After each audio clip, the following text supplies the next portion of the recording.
Welcome to Positive Talk Radio. Our goal is simple: to explore evolving ideas one conversation at a time. So, stay with us as right now we present. Do you like to travel? Do you like to meet new people? Do you like to travel and meet new people? Do you like to go places that you might not have even known existed in the planet?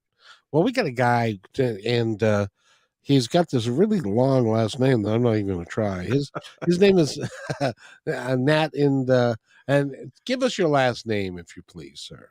Sure. It's Couropmitree. Courop Yeah, exactly. You got it. Oh, very good. Well, if you say it, I can do it. Now, if you ask me to read it and do it, I'll have no shot. But we'll play with it and stuff. You are in charge. First of all, go to his website, which is inquisitivejourneys.com. And he is would you call yourself a tour guide, or would you call yourself more of a facilitator? I'm more of a facilitator. I I've been calling myself a life coach turned tour operator. Oh, So, that makes sense too. um, and so essentially I create tours for people to go on. I don't actually do the guiding. I'll hire guides that are much, much better at that than I would be. Well, that makes sense because you hire local people, I would imagine, who know. Yeah, I really want to support local economies. I want to support the people on the ground doing the thing that they love best. And yeah, I feel like they would again do the better job than I would. So tell us the premise behind Inquisitive Journeys. Yeah, so I think that when we do anything, there's the actual physical journey that we take, point A to point B. And then there's the internal journey that happens as well. What's happening within ourselves as we're going from point A to point B. And so inquisitive journeys is an opportunity to get curious about what does travel tell us about ourselves. It's designed to spark awareness as to how can we till we encounter someone else that has something different. Yes, and if you are not around other people that do things differently, you might go a long time just around your little tribe that everybody does kind of the same thing. Yeah, yeah, exactly. I mean, I just had a conversation with a friend today on the podcast that I just started, the Inquisitive Journeys podcast, and he was sharing a story about going to Ghana and discovering that what we in the Western world might call overweight and undesirable is the opposite in the Ghana culture, where the women that are bigger are actually the most prized, the most sought after. And who would know that unless you traveled, right? And it gives you like, oh wait, this is not how life is for everyone. This is just a construct, a conditioning that we learned of what is attractive or not attractive, and then I can choose something different. I saw on America's Got Talent. He was a comic from Kenya. And he said, well, and I have to tell you, it is different in Kenya than it is here, because in Kenya, everybody's skinny. And so nobody thinks that being skinny is such a good thing. As a matter of fact, if you find somebody who's got some weight on him, you don't say, man, that guy's eating too much. You say, hey, where'd you get the food? Yeah. So Yeah, no, I think I saw that comedian too. He was I forget his name, but he was pretty funny. yeah, but it's so true, because over there it's different than it. As a matter of fact, I have a friend of mine that he grew up there, came here, and he went back there after several years of being here, and gets off the plane and is at the airport, and he's standing next to his mom, who doesn't recognize him because he's put on, like, I mean, he wasn't fat, he just put on a bunch of weight because he was eating well, Hmm. and stuff. So in different cultures, it's interesting, but how it all plays out and is different. But it would be a lot of the work that you do with the places you take people are, by their very design, are kind of a spiritual place, aren't they? They can be. I mean, in truth, I believe everything is spiritual. I don't think there's a spiritual and then non-spiritual.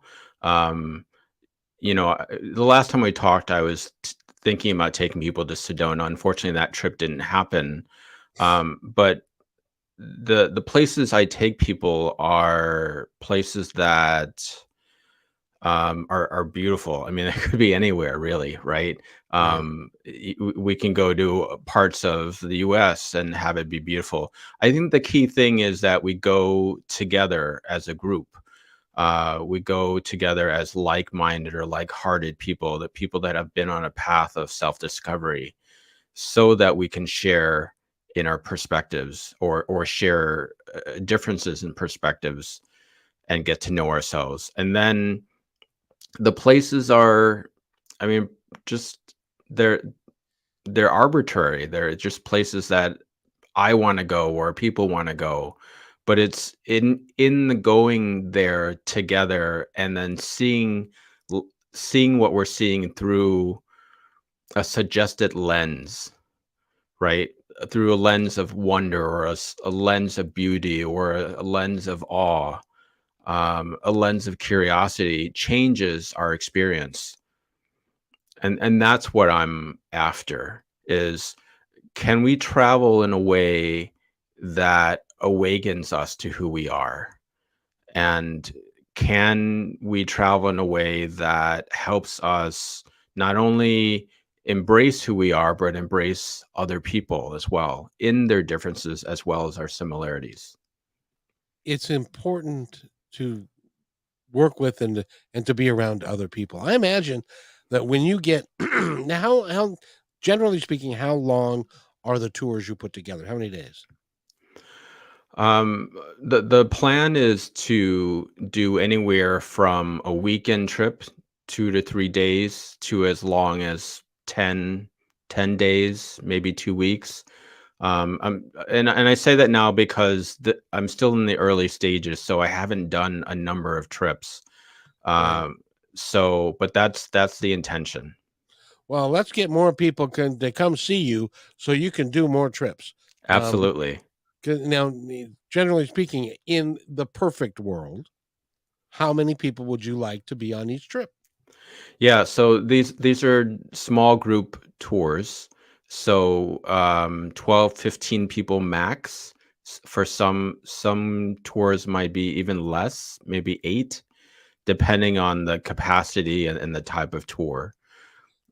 Now, do you anticipate doing like a singles tour or a couples tour or a one that satisfies a particular demographic?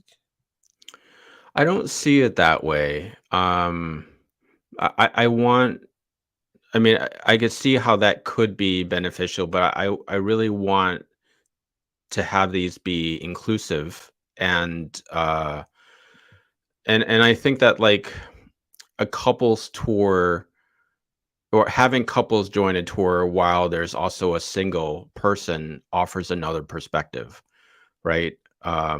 True. So I'm more after the type of person rather than a specific age group, even or um, coupled or uncoupled. That's where I see it right now. It may change, but that's how I see it right now. So when you are talking to people about joining your tour, do you interview them? I will talk to them. Yeah. Um, I will. Yeah, they'll need to reach out to me for the longer tours. Sure. Well, they'll need to reach out to me, and we'll have a conversation to so I get to know them and see if they're a good fit. Oh, that makes perfect sense, because you, as the leader of this group, you're looking at the different personality dynamics of each individual. I was just thinking to myself, you don't want to put together somebody that is, as an example, grew up in the state of Washington, which is, I would say, called the left coast, and then you have somebody from the middle of Idaho that is carrying a carry 15 AR-15, and is not very nice to different people that are not like them. You wouldn't want to put them in a tour. That could end badly, I would think. It could definitely. Yeah, and I'm very specific about, I mean, even this interview with you, which again, I'm so grateful that I get to be here with you, Kevin. But and doing these types of interviews helps people know the Sure. types of people that um I enjoy connecting with. And in truth, enjoy connecting with everyone, but there's a certain type of person that likes this type of material, that is more introspective, that is um, self-aware. Yes. There are a lot, and I mean a lot of people that are just not self-aware. Hmm. And to do the types of trips that you want to do, you have to be self-reflective, and you allow time for people to have those moments, or to, if they choose to go and meditate, you give them the time to be able to do that, and to, without it being like, okay, it's 5:30, we got to go to this, and then 5:45, we got to go to this. You give them the time and the to gain their perspective, and a lot of, and we all really need that. We need quiet time sometimes. Yeah, absolutely. And I thank you for bringing that up. Kind of the structure of our tours has has where we do group activities, like a group excursion, but built into the schedule is also alone time, quiet time, personal time. So, because those are the times when we get the ahas, when we get the insights, or maybe someone needs a little bit more time to um, rejuvenate. That's what they need. I think that's important to do because, again, I was having another interview with someone who was saying that, in life, synchronicities happen all the time. It's not just that synchronicities happen during travel or during some specific activity, right? It's happening in our life all the time, and uh, but we're not always conscious of them because we have a tendency to fill our life full. Yep. We don't have the space for awareness to emerge. And in many ways, structuring our tours this way is an invitation for people to live this way as well. It's important, and whoever, I don't mind the podcast you were just doing, because I think that's a really an intelligent statement. Which one was that? If somebody wants to go listen to it. Oh, this is a podcast I just started. Oh, this is you. Yeah, Oh, yes. good. Yes. Yeah. So this is the Inquisitive Journeys podcast. I don't, I just have a trailer out, but the episodes are coming out soon. And this particular one is with a guy named Jordan. So if you're listening to this and you're looking for that interview, it's with Jordan. It'll be out. Uh, It'll be out soon. yeah, it'll be out soon. Oh, very good. Because it's really true. Is that synchronicities and things happen to us on a daily basis. Um, but you have to be aware, and you have to be quiet, and you have to listen for it, because if you do what we are taught from an early age, to be busy, busy, busy, busy, busy.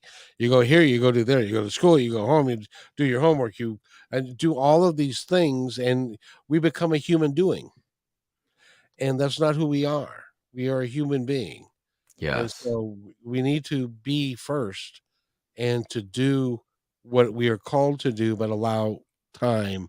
And that's really a great thing about what you're doing, is that it just seems to me to be at a much slower, more deliberate pace. Hmm. Yeah. Definitely. Very, very insightful of you, Kevin. Well, thank you. But you see, that's not happenstance. That is an on purpose thing that you're doing. And in some cases, people may go into it going, like if you're out for a week or whatever, people may go into it going, why aren't we doing anything? We're just relax. Eventually they'll get the idea. Now, do you, when you are on these trips and somebody has, as will happen, has some sort of an epiphany, and you know what I mean by that, they get either a download or they get something that is change, it changes who they are, changes their life. Do they come to you? Do you feel comfortable talking to them and working with them about what they are experiencing?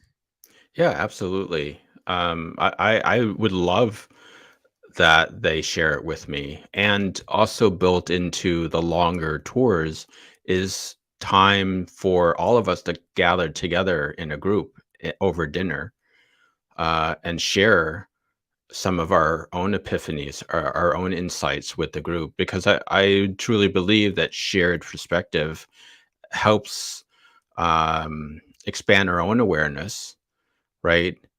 Sometimes we might have the epiphany, but we keep quiet and we don't share it because we think, well, it's, whatever judgment we come up about it, like, it's not important. But then someone else shares something similar, and then that anchors in for the first person, like, oh, this was important, right? And they might then speak up and say, oh, wow, I had that thought too, and I just for whatever reason didn't speak about it, right?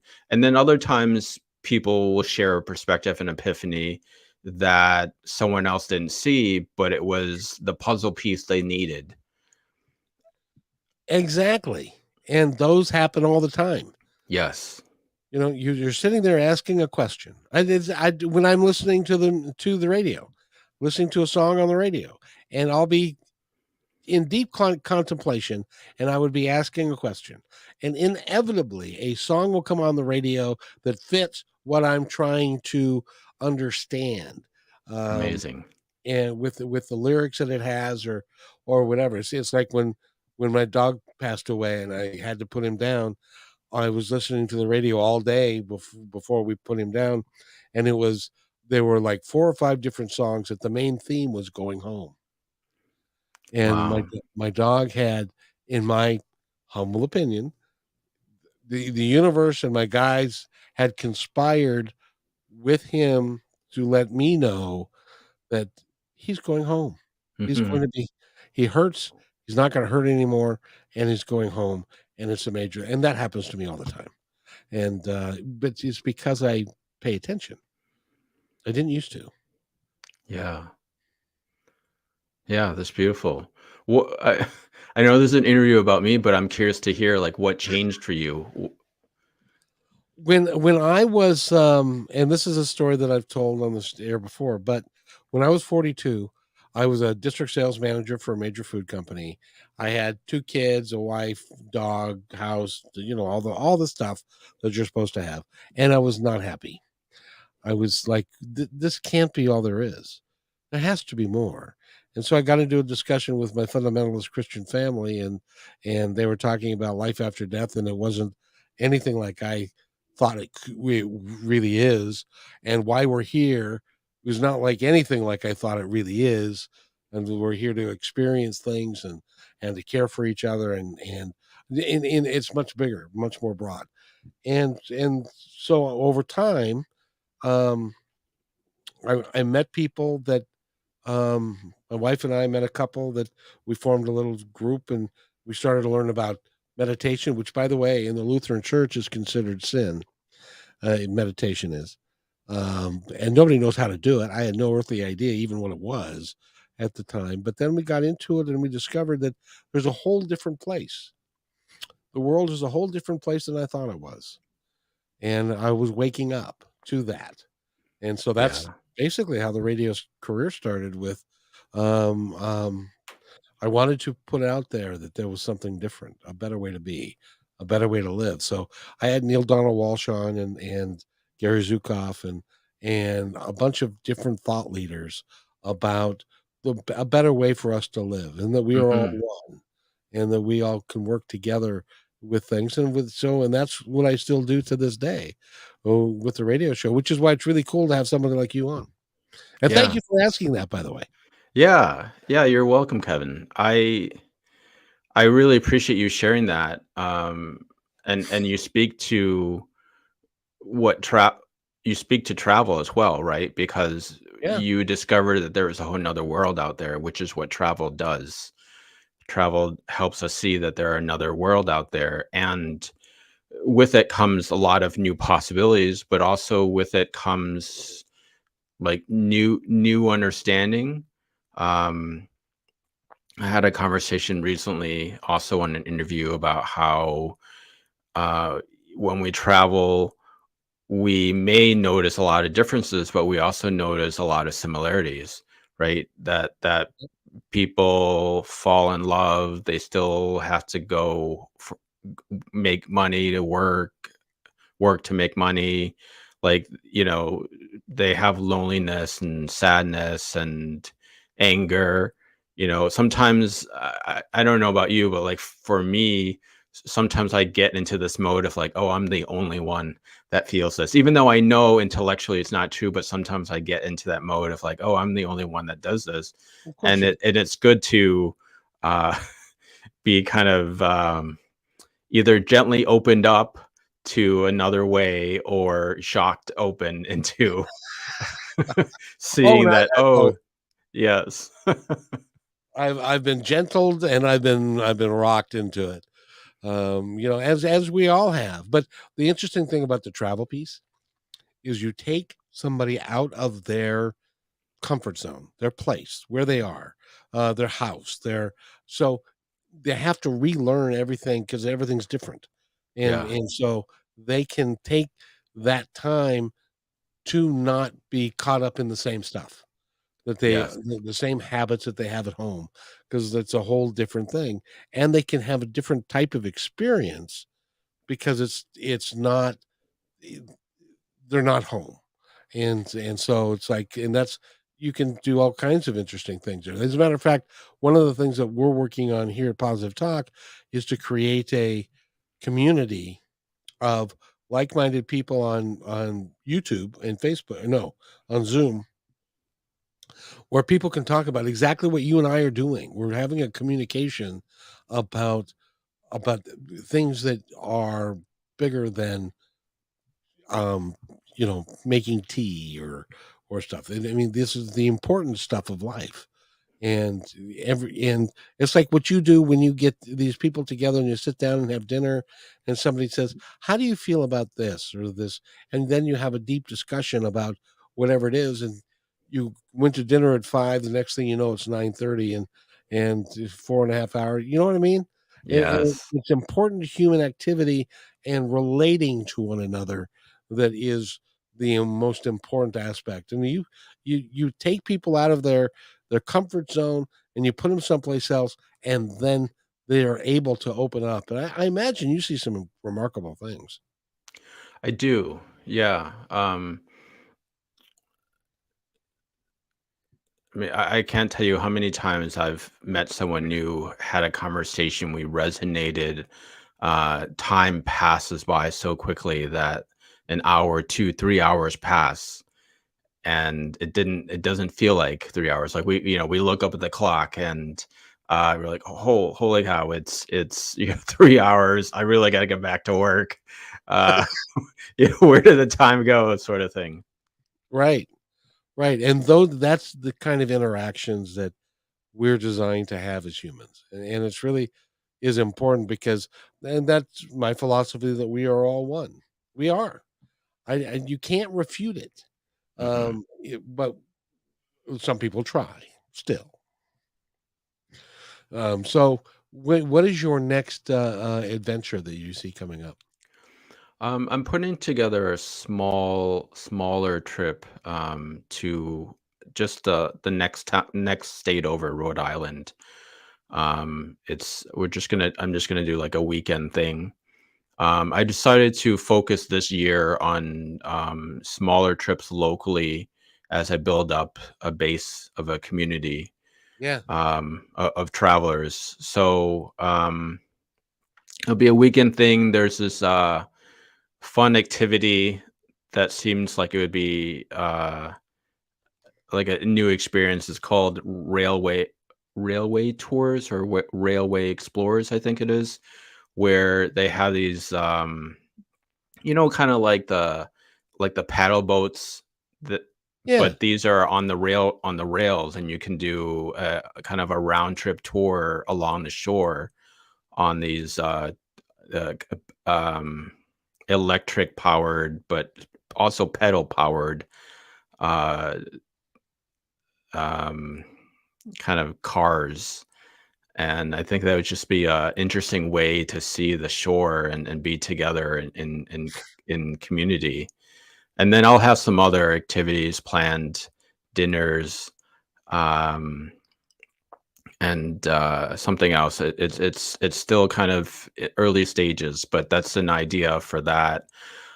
In terms of a longer trip, I am still thinking internationally for next year.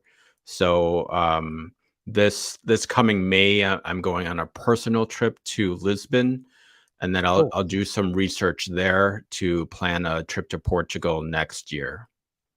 what is in Lisbon that you would like to see? You know, my wife and I went to Portugal last summer, and we loved it. We went for a 10-day trip. We rented a car. We drove all over the country.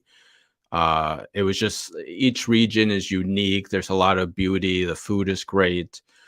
This coming time in May, my wife and I are going on a Argentine tango. We're attending an Argentine tango festival where they have, Is like that the dancing tango thing? the dancing tango. Cool.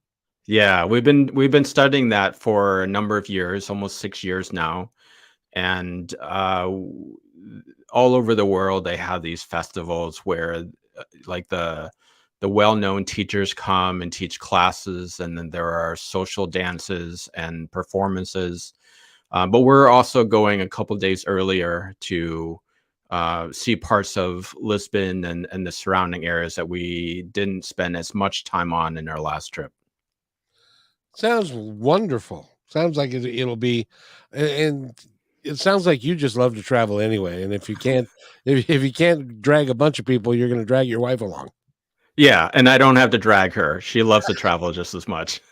It's a good thing because if she didn't like, see, I traveled not by choice for a long time, so I'm kind of burned out on it, quite frankly. Hmm. Because I was a chicken salesman and I had to travel all over the country doing that. Um, but if you like to travel and you go to some great places and you can meet some really interesting people, that would be a lot of fun to do. So Yeah. congratulations. Yeah, thank you so much. And speaking of like meeting fun people, in our last trip to Portugal, we picked this one tour of Lisbon, and we really connected with the tour guide. We had she invited us to dinner, and we're this time going back, we're going to meet up with her again. So, you never know. Like you can travel to distant places and meet people that you just connect with so well that you become instant friends. Now, do you speak? Now they speak Spanish there. Is that right? They speak Portuguese. I should have guessed that. So they speak. Is Portuguese anything like Spanish? It's no, it's tough. I've taken some, high school Spanish, some college Spanish. I don't speak really well, but I can kind of get by. I can, say the essentials. But Portuguese is a whole other animal, and it's tough. It's tough to understand for me. Isn't that interesting? Isn't Portugal like right next to Spain? Yeah, And yet one speaks Spanish, which is why they call it from Spain, so it's yeah, Spanish. And the yeah. other one, this is right next door, doesn't speak the same language. How I the hell know. did that happen? I coming from America, I couldn't tell you. I didn't learn it in school. But I don't think they taught that in school. The only thing, although to be fair, in this country, you can be from like Washington, like I am, and you can speak normally, or you can be from like I don't know, Arkansas, and then you can speak like wholly and differently. yeah, yeah. When we were in Portugal, a lot of the hotel staff, they would speak three languages, at least three: Portuguese, Spanish, and English, and then there's some other languages because there's just so many tourists.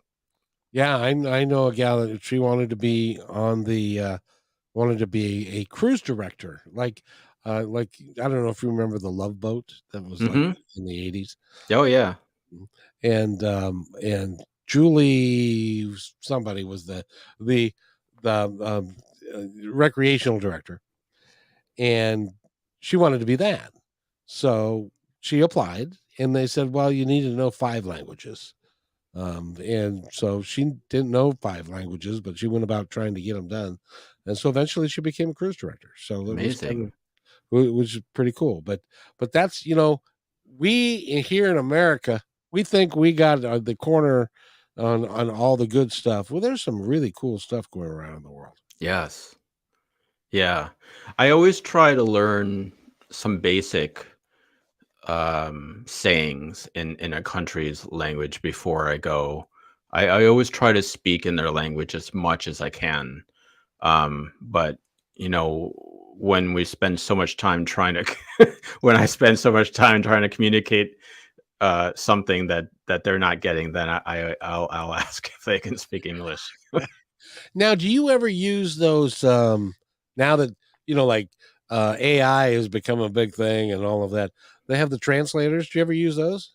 I have used them at times. Last spring, I was in Argentina, in Buenos Aires, also for a tango trip, and I happened to schedule a massage uh, with someone there. I just went on to Google Maps, looked for someone that offered massage, like a Reiki massage, and I went there, and I messaged her through WhatsApp, and used the Google Translate to communicate with her that way. And then when I got there, I realized that she didn't speak any English. And I had to try to communicate to her what I wanted or what she was saying to me while I'm on the massage table. Now, in that case, you certainly don't want to miscommunicate your intentions. Absolutely not. Yes. Yes. So It a could lot end of up Google Translate, and yeah, but no, it was a wonderful experience. muy no toucho thero thing.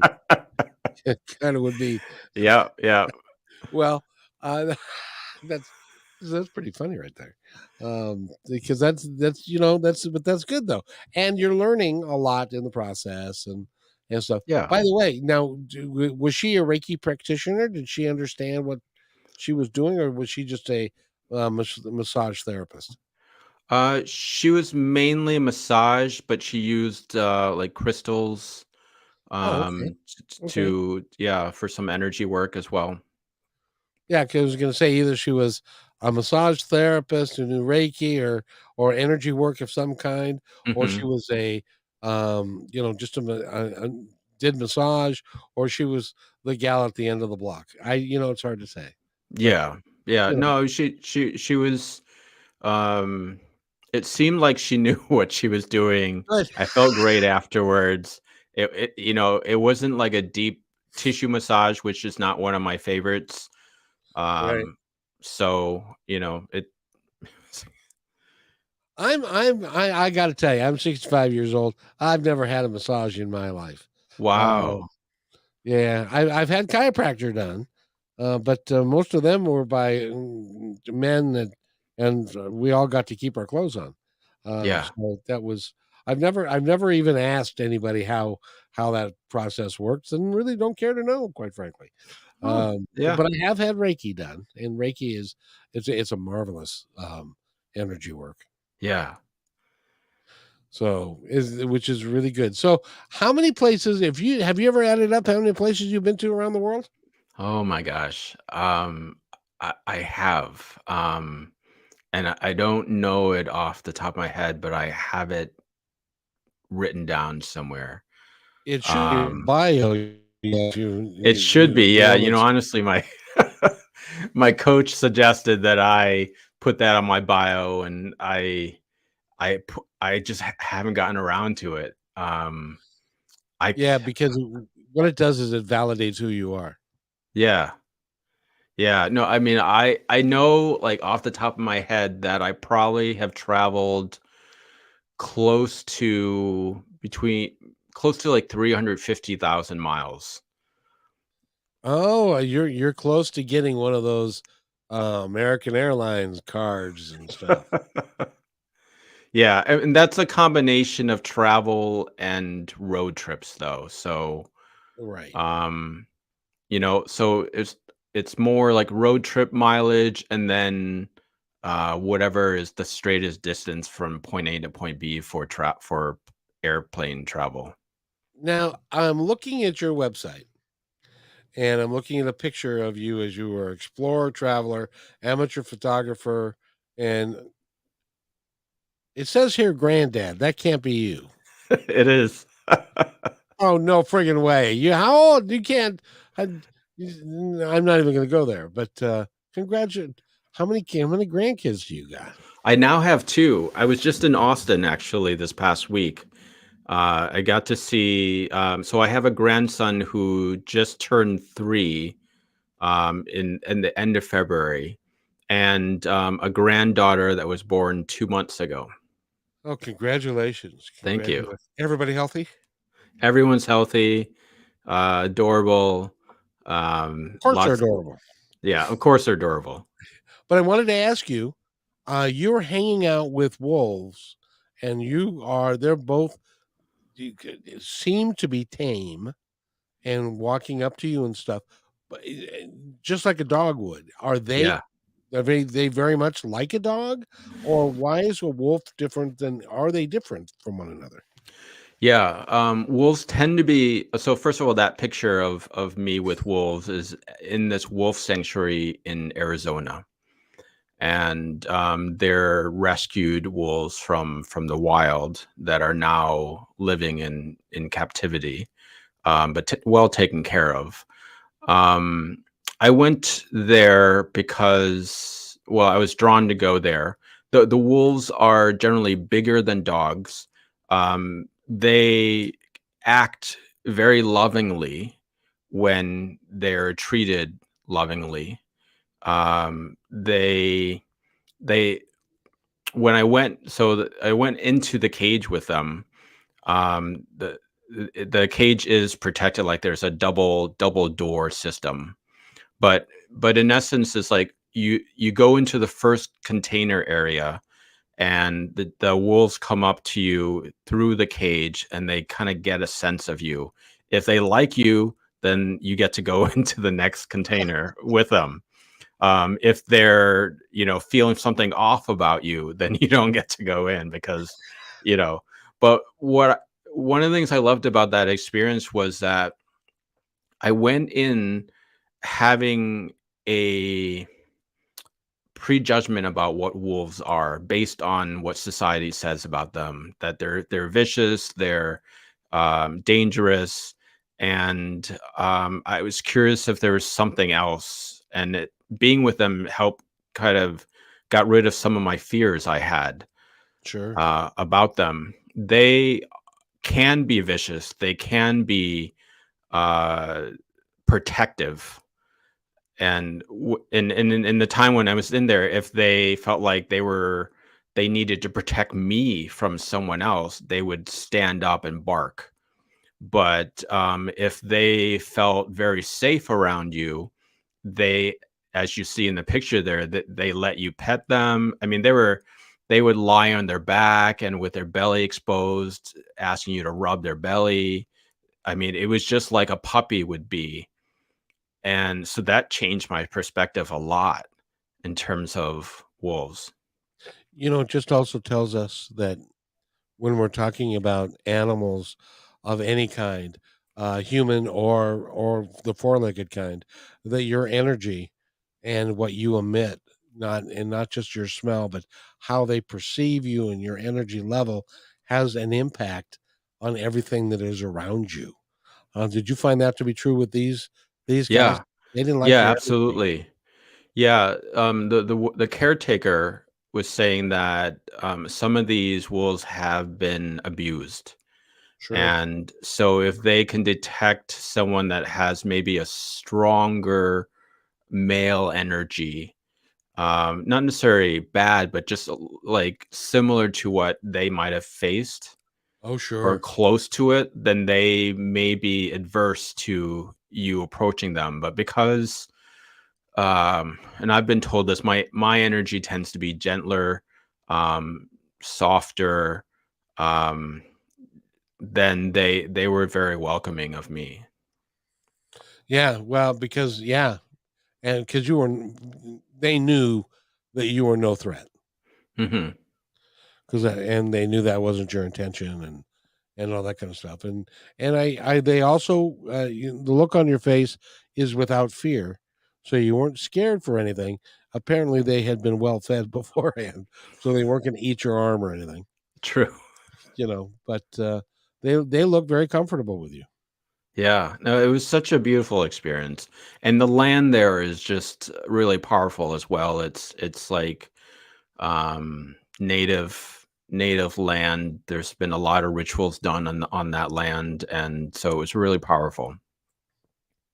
Exactly. Go to his website, guys. I think you'll enjoy this. Inquisitivejourneys.com.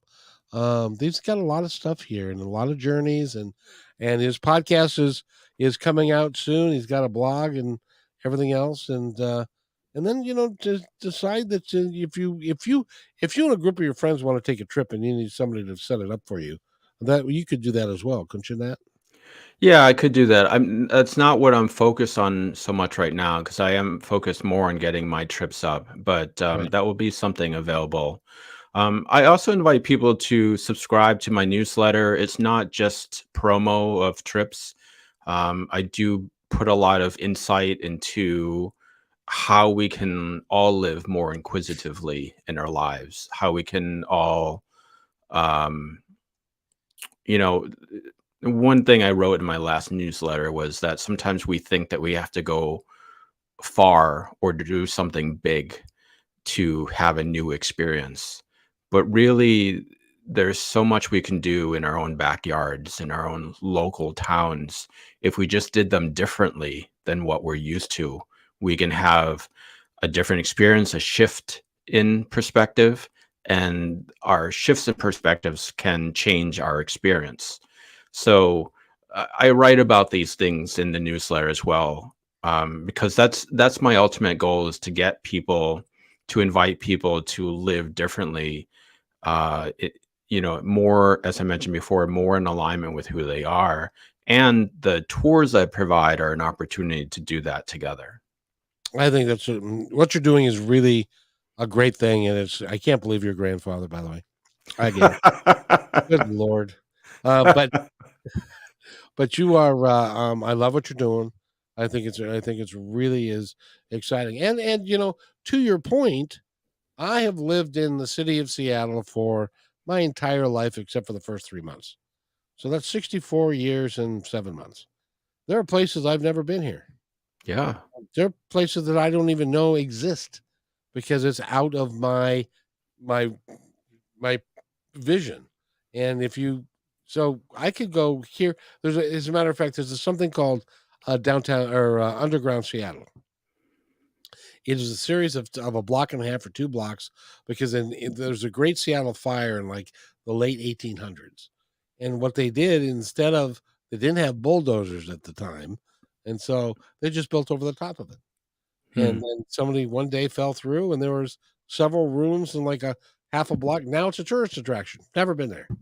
I've heard about it, but I've never been there. So there's lots of places in your own community that you can get lost in. in a positive Absolutely. way. You know, there are towns, shopping areas, downtowns that we probably drive through frequently on our route to point B, but we never stop to really explore those towns that we drive through. And so that could even be one thing to try out is like, oh, I always drive through here and I'm always curious about this store, but I never stop. Well, make it a point to stop there next time. Make it a day. Yeah.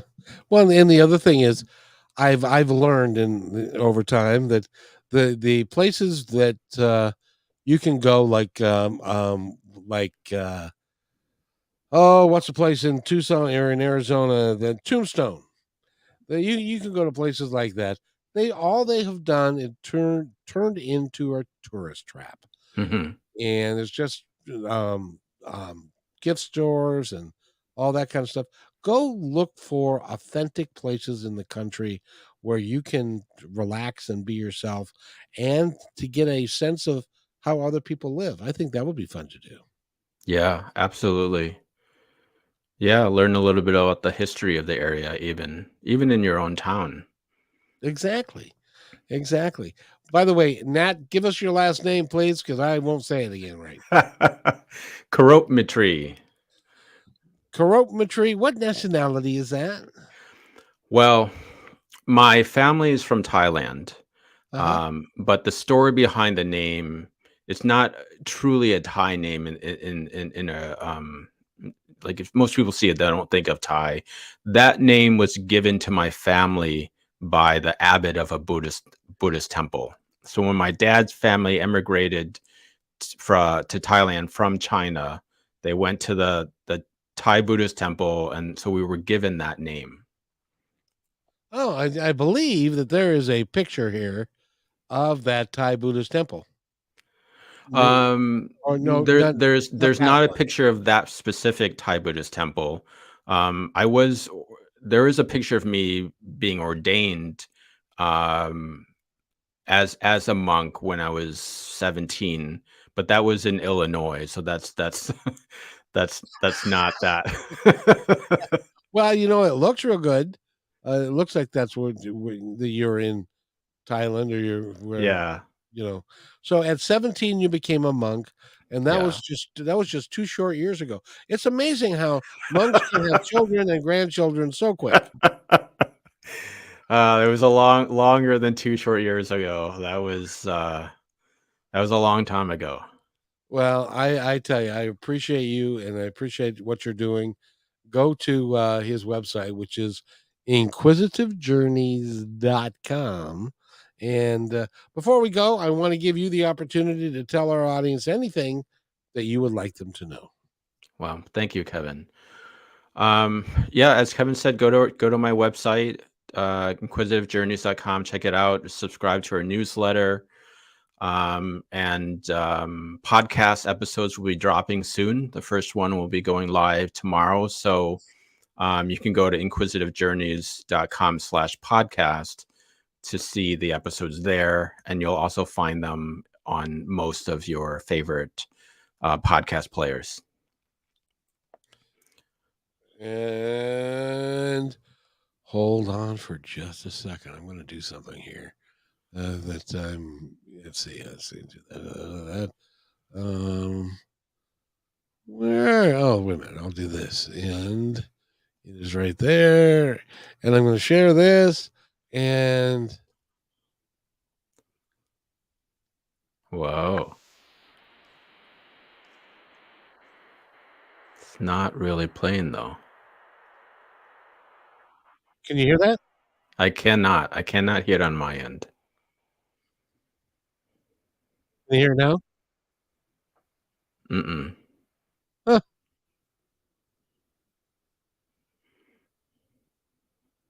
You hear it though. Oh, yeah. I hear, but if you can't hear it, that means nobody else can hear it. So, Okay. anyway, so go to okay, I was gonna be I was gonna be all slick and shit, but it didn't work out very well.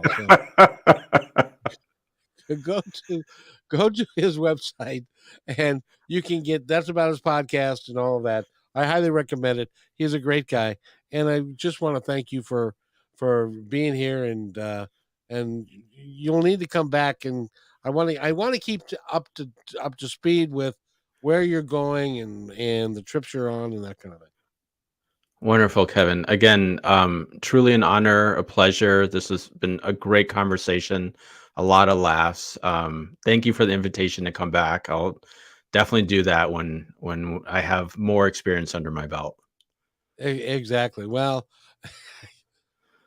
I'm not even going to ask how old you are. Never mind. We're not going to even go there. So thank you so much for being here. Wait right there. I'll be right back. Hey, Okay. Thanks for enjoying this episode all the way to the end. Please give us a like and subscribe to this channel. This has been a production of PositiveTalkRadio.net. Please visit our website, oddly named PositiveTalkRadio.net, for more details about us and our mission, which is to provide great positive programming designed to inspire us all. I'm Kevin McDonald, and I'm proud of these shows, and I truly hope that you'll like them and share them with friends and family. So on behalf of our entire team, remember, be kind to one another, because